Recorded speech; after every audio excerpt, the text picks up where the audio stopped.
La vérité n'a rien à voir avec le nombre de personnes qui en sont convaincues.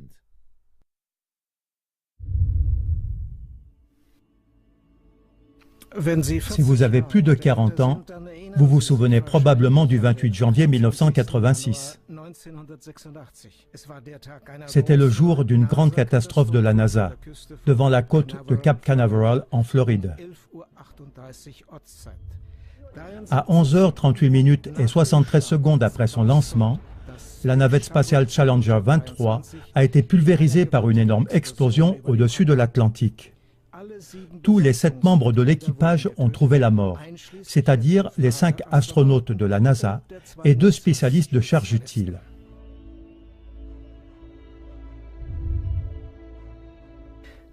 Des millions d'Américains, 17% de la population totale, ont regardé le lancement en direct à la télévision à cause de la spécialiste de charge utile, Chris McAuliffe, la première institutrice dans l'espace.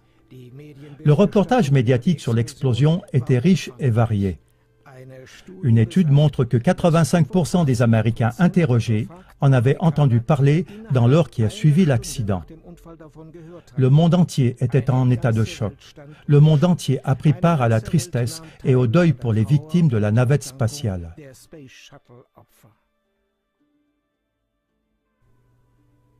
La raison de l'explosion, un mauvais fonctionnement d'un joint torique dans le booster à matière solide droit de la fusée.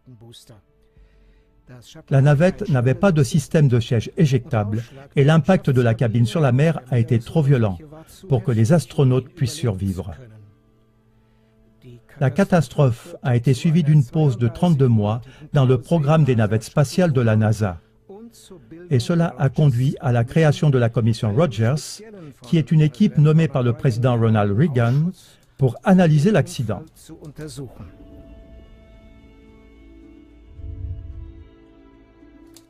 Voici les noms des 7 membres de l'équipage de Challenger.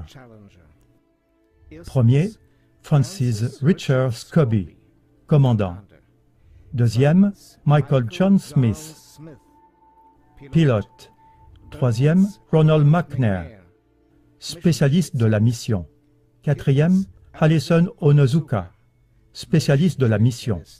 Cinquième, Chuty Fresnik, spécialiste de la mission.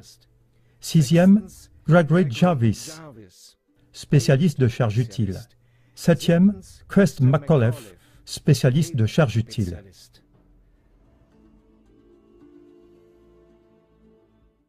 Mais voyons la chose incroyable. Un proverbe connu dit « Ce qui ressemble à un canard, fait le bruit d'un canard et se comporte comme un canard, doit probablement être un canard. » Le souffle du monde s'arrête en cette affaire pour la 2e fois.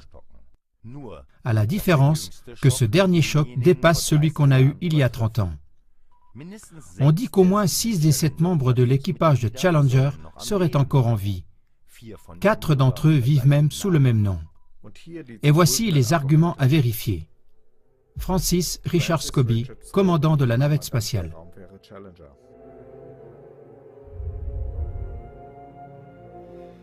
Francis Richard Scobie est né le 19 mai 1939 et était le commandant de la navette spatiale Challenger à l'époque. Exactement 30 ans après la chute de Challenger, on l'a découvert comme PDG de Cows in Trees. Cows in Trees était et est encore de nos jours une entreprise de publicité à Chicago. Si vous regardez ici ces 2 images, vous remarquez certainement au moins 3 choses qui se ressemblent beaucoup. Premièrement, ce front également haut et les mêmes sourcils. Et aussi les yeux, qui tirent un peu vers le bas à leur extrémité. Et toutes ces choses sous son 2e prénom Richard et le même âge. La photo de droite du PDG Richard Scobie se trouve aussi sur la page LinkedIn. Quand on visite le site web de Cows in Trees, et je l'ai fait ici, on tombe sur une animation avec une vache propulsée par fusée. Et le tourbillon de poussière forme le nombre 6. Le tout nous rappelle très fortement la navette spatiale Challenger à la télévision, quand elle a explosé en plein vol. Peut-on imaginer humour plus noir?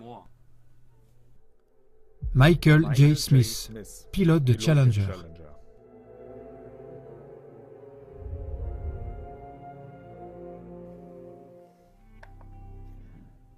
Le pilote de Challenger, Michael John Smith, est né le 30 avril 1945.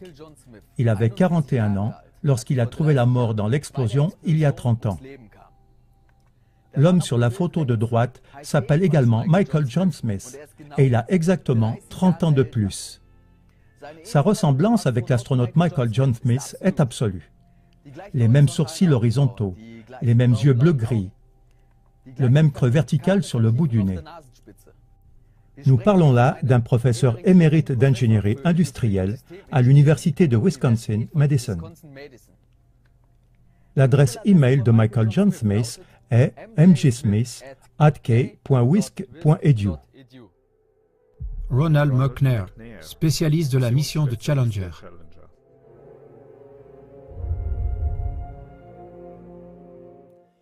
Ronald McNair, docteur en physique, né le 21 octobre 1950, était le deuxième astronaute afro-américain.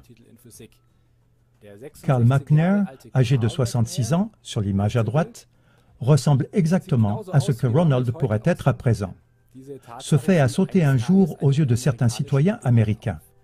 Lorsqu'on lui a parlé de sa ressemblance impressionnante avec Ronald McNair, on dit qu'il a répondu spontanément qu'il serait le frère jumeau de l'astronaute disparu. Mais parce que la ressemblance était flagrante à tous égards, certains Américains ont commencé à douter de cette affirmation. Mais pour ne pas publier des affirmations en l'air, ils ont commencé à faire des recherches. Jusqu'à présent, il n'était pas connu que ce Ronald McNair décédé avait un frère jumeau. Sur Carl McNair, on a pu découvrir tout ce que l'on peut imaginer. Ainsi, par exemple, qu'il est écrivain, conseiller de formation et orateur passionnant, qu'il est le fondateur et le président émérite de la fondation Ronald McNair qu'il a créée en l'honneur de son frère disparu. Il n'y a qu'une chose que l'on n'a pas pu déceler au moment de la recherche à l'époque, ce sont des indications avant 1986 sur un frère jumeau de Ronald McNair nommé Carl. J'ai recherché sur Ancestry.com un dénommé Carl McNair qui prétend être le frère de l'astronaute McNair. Le site de Carl S. McNair, Linker-Seite, dit que son anniversaire serait le 16 décembre. Le site Wikipédia pour Ronald McNair dit que ses parents sont Carl C. et Pearl M. McNair. Alors j'ai cherché dans Ancestry.com tous les enregistrements de naissance et de baptême d'un dénommé Carl McNair qui serait né le 16 décembre et dont le père s'appellerait Carl McNair et la mère Pearl McNair. Le résultat de la recherche. Il y a seulement un enregistrement dans les actes de naissance du Texas entre 1903 et 1932. C'est celui de Herschel John McNair, né le 12 octobre 1912 à Rosewood, Upshur, dont le père s'appelle William McNair et la mère Pearl McNair. Cela revient à dire qu'il n'existe aucun Carl McNair, frère de Ronald McNair selon Ancestry.com. Voici la capture d'écran que j'ai faite d'Ancestry.com avec l'heure et la date dans le coin en bas à droite.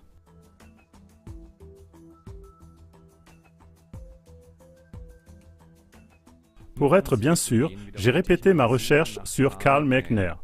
Cette fois-ci, j'ai réduit la recherche à Carl McNair, dont le nom du père était McNair et le prénom de la mère Pearl.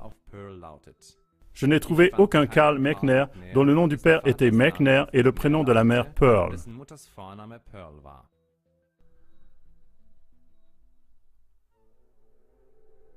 Ellison Onizuka, spécialiste de la mission de Challenger.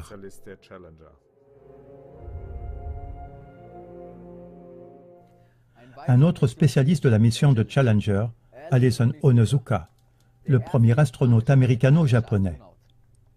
Lui aussi, on pensait l'avoir revu en public vivant après la catastrophe de Challenger. Quand on lui a demandé comment il pouvait être vivant, on dit qu'il se serait défendu en répondant être Claude, le frère jumeau de l'astronaute Ellison Onizuka, mort dans l'accident. Son affirmation n'était pas crédible non plus, de sorte que des citoyens ont commencé une recherche sur un frère jumeau de l'astronaute. L'astronaute Ellison Onizuka était né le 24 juin 1946 à Hawaï.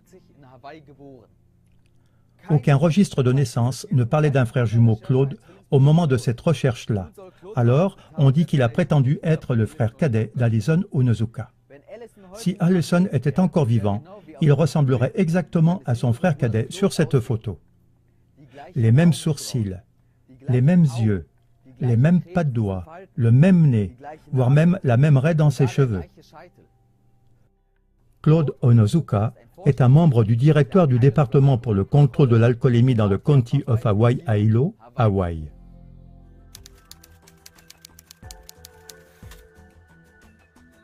J'ai aussi recherché sur Ancestry.com des actes de naissance d'un Claude Onizuka, le frère prétendu de l'astronaute Ellison Onizuka. Selon l'article de Wikipédia sur Ellison Onizuka, son père était Masamitsu Onizuka, récemment décédé. Sa mère est Mitsu Onizuka. Résultat de la recherche. Il n'y a pas de résultat pour votre recherche. Voici la photocopie du registre de naissance.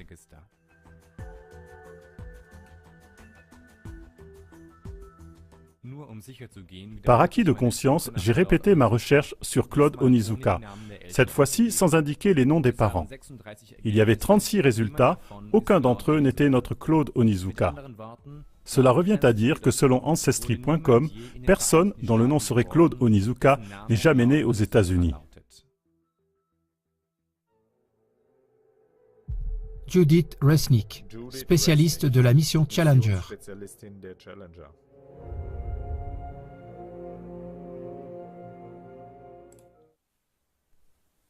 Judith Arlen Resnick, née le 5 avril 1949. Qu'est-ce qu'il y a à dire d'important sur elle?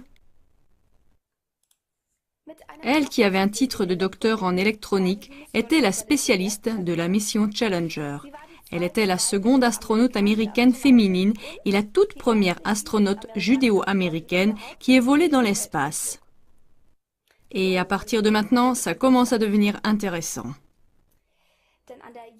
En effet, au collège Yale Law School, il y a la chaire d'un professeur qui s'appelle pareillement Judith Resnick. Cela peut arriver, le même nom.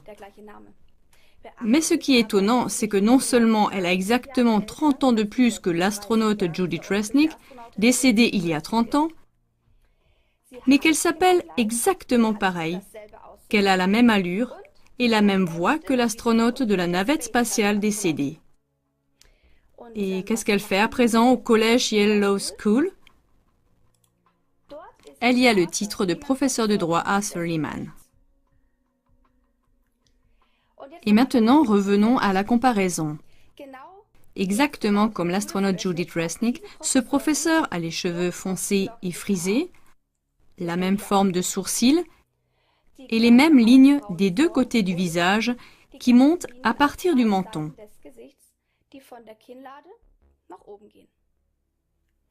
Qu'est-ce que vous voyez en plus? Les deux personnes ont exactement la même bouche et le même regard et les mêmes gestes. Ou bien voici encore une autre photo à titre de comparaison. Quand nous regardons la bouche, chez les deux Judith Resnick, on voit que la lèvre supérieure se pince quand elle parle. Le voyez-vous? Et est-ce que ce sont toutes des coïncidences? Dans ce qui suit, il y a deux recherches d'envergure sur Judith Resnick. Celui qui met en parallèle les voix de l'astronaute Judith Resnick il y a 30 ans et du professeur Judith Resnick en vient à la conclusion suivante. Il s'agit d'une seule et même femme. Voilà pourquoi nous écoutons pour finir la comparaison des voix. Judith Resnick a 30 ans d'intervalle. Well, I too am glad to be here one more time, and I am hoping that the affliction that Steve Hawley had from the 41D mission specialist of the delays hasn't rubbed off on me. And there were fewer than 40 federal judges around the United States, and they didn't need a building of their own. They were tucked into facilities like this. And of course, what the U.S. government did was this was a form of tax, and Marine hospitals, health care. And I think the guys behind me are hoping that it hasn't also. Otherwise, they might throw me. Of course, is the Civil War, and with the Civil War and the North conquest of the South. Otherwise, they might throw me off the flight. The U.S. federal government owned about, and I will now introduce about 50 buildings around the entire hoping that it has, United they might States. Throw me And off none the of flight. Est-ce que toutes ces incohérences proviennent d'autant de hasard? Ou bien est-ce qu'elles révèlent une duperie mondiale d'une dimension incommensurable? Il ne faut pas confondre la majorité avec la vérité.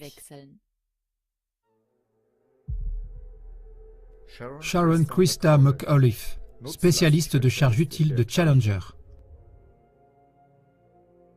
L'astronaute décédée de Challenger, nommée Sharon Christa McAuliffe, est née le 2 septembre 1948.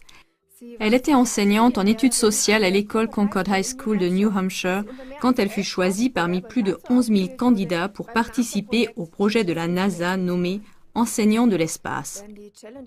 Si Challenger n'avait pas explosé, elle aurait été la première institutrice dans l'espace. Si elle n'était pas morte lors de la catastrophe de Challenger, elle aurait maintenant 68 ans. Pendant les recherches sur les tromperies au sujet de la navette spatiale, nous avons trouvé aussi le double de Sharon McAuliffe avec une apparence analogue et le même nom. En tenant compte des 30 années écoulées, la professeure de la faculté de droit de l'université Syracuse ressemble exactement à l'astronaute McAuliffe. Elle n'a pas seulement la même apparence et aussi exactement le même âge. Si on regarde la mèche sur le front qui part du milieu de sa tête et va vers le côté gauche du front.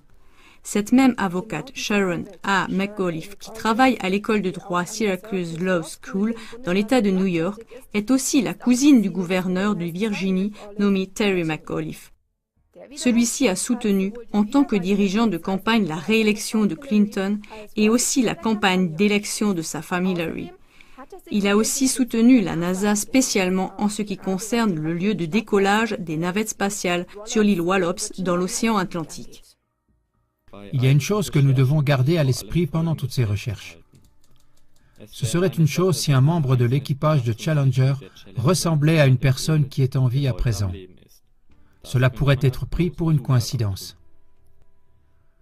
Mais c'est une toute autre chose si 6 membres de la même navette spatiale possèdent un double qui vit dans le même pays et que 4 de ces 6 portent aussi le même nom que les personnes décédées. L'estimation d'un professeur de physique résume la probabilité de la manière suivante.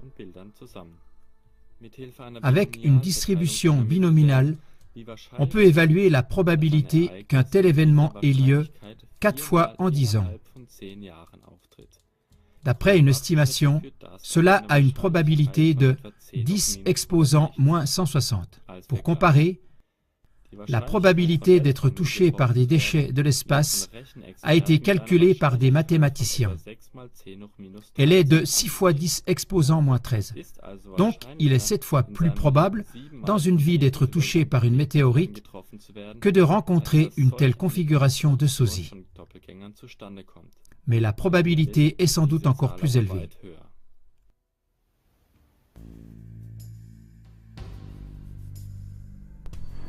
De quel genre de personnes la NASA se compose-t-elle pour que ces gens soient capables de mentir au monde entier pendant 30 ans? La NASA est une institution qui dévore des milliards provenant des impôts et de donateurs privés. Qu'est-ce que cela voudrait dire si 4 universités d'élite participaient à ce mensonge spatial qui concerne le monde entier? Des questions comme celles qui suivent devraient absolument être éclaircies.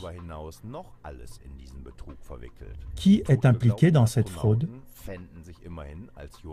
Car les astronautes supposés morts se retrouvent comme juristes, experts judiciaires, spécialistes financiers, etc.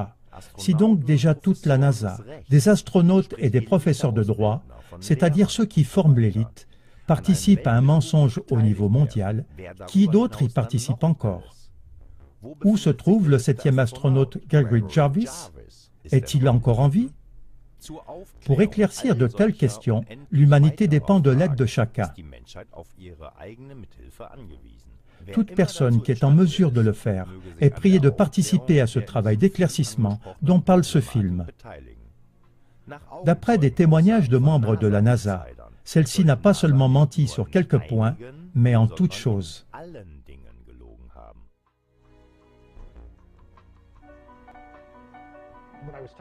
Quand j'ai parlé avec cet homme de Balcom qui travaille pour la NASA et que nous avons discuté à propos de ce mensonge, tout ce qu'il m'a dit était différent de la prétendue vérité dont on nous avait parlé jusqu'alors. Alors, après un peu de temps, je lui ai dit, « Donc, vous avez menti sur beaucoup de choses ?» Et immédiatement, il m'a répondu, « Non, nous n'avons pas seulement menti en ce qui concerne certaines choses. Tout est un mensonge. Rien de tout cela n'est la vérité. » À de multiples reprises, la NASA se vante que le voyage spatial a créé des emplois, surtout dans l'industrie. Mais la question la plus urgente est la suivante. Des emplois dans quelle industrie exactement? En ce qui concerne les voyages dans l'espace, il semble que divers astronautes de la NASA n'étaient pas actifs pendant leur voyage vers la Lune ou dans leur navette spatiale. Ainsi en a témoigné dernièrement un ancien membre de la NASA qui, pour raison de conscience, comme il le dit lui-même, ne peut plus participer à cette tromperie mondiale. Il a dit « La NASA ne ment pas au monde entier seulement sur certaines choses, mais sur toutes les choses. » Comme d'autres anciens de la NASA ont dit des choses identiques, certains journalistes indépendants ont voulu faire une sorte d'épreuve de vérité. Ils se sont placés avec une Bible à la main devant tous les astronautes glorifiés par le monde entier et leur ont demandé de jurer sur la Bible qu'ils étaient vraiment allés sur la Lune et qu'ils n'avaient pas menti au monde. Mais écoutez et voyez par vous-même.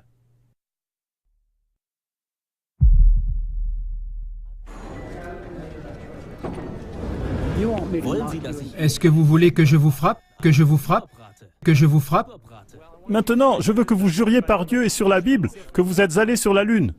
Si vous êtes allés sur la Lune, nous voulons vous donner l'opportunité de jurer par Dieu que vous étiez sur la Lune. Je vais vous donner l'opportunité de vous faire exploser la tête et de me ficher la paix. Vous faire exploser la tête. Pourquoi est-ce que vous ne faites pas ça? Vous mettez votre main sur la Bible et vous jurez que vous êtes allés sur la Lune. Bon, alors ce sera sûrement une Bible falsifiée, une Bible falsifiée, une Bible falsifiée. Vous aimez les aventures. Vous êtes celui qui a dit qu'il a marché sur la Lune alors que ce n'est pas vrai. Vous avez inversé les faits et les avez présentés faussement. Sortez de mon chemin. Vous êtes un lâche, un menteur et un voleur. Vous êtes un lâche, un menteur et un voleur. Vous êtes un lâche, un menteur et un voleur. Vous parlez à la mauvaise personne. Pourquoi ne parlez-vous pas avec les responsables de la NASA? Nous ne sommes que des passagers, des gens qui participent à un vol, des gens qui participent à un vol.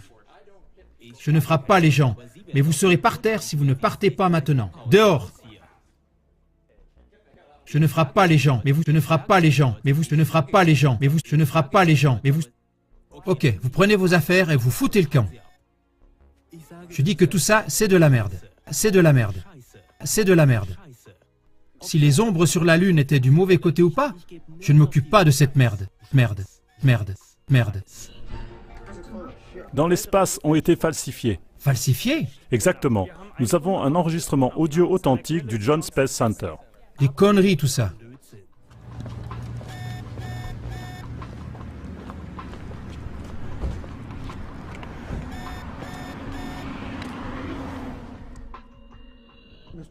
Vous ne méritez pas qu'on vous réponde. Si vous publiez ça, je vous traduirai en justice. Ok? Je vous traduirai en justice. Je vous traduirai en justice. Ok? Toutes ces réactions renforcent le soupçon que dans toute la NASA, il y a quelque chose qui n'est pas normal. Où se trouvaient les astronautes pendant leur prétendue mission spatiale? Et par cette façon de faire, quels buts sont poursuivis? Prendre des vacances aux frais des contribuables et des investisseurs? Ce n'est probablement pas ça. Quels rêves sont-ils en train de réaliser si pendant leur voyage spatial connu du monde entier, ils ne se trouvent pas dans une fusée? Les questions suivantes se posent donc. Combien d'images de l'espace publiées par la NASA sont véridiques? Quelles images sont montées? Est-ce que toute la représentation du monde que donne la science est fausse? Quelle branche de la science ment aussi? Où sont partis les milliards de dollars de dons et d'impôts si pendant des dizaines d'années, ils n'ont pas été utilisés pour la raison prétendue? Quels mass-médias sont dans ce coup? Les mass-médias ont-ils été trompés ou font-ils partie du mensonge? Quelles grandes sociétés sont complices? Qu'est-ce qui se passe avec la Lune si l'alunissage est un mensonge? Combien de services d'État, d'institutions juridiques et militaires et combien de services de sécurité sont complices? Combien d'universités, de facultés, d'écoles de droit, de branches d'économie, etc. sont dans le coup? CLA TV vous remercie pour toutes les informations qui contribuent au sujet.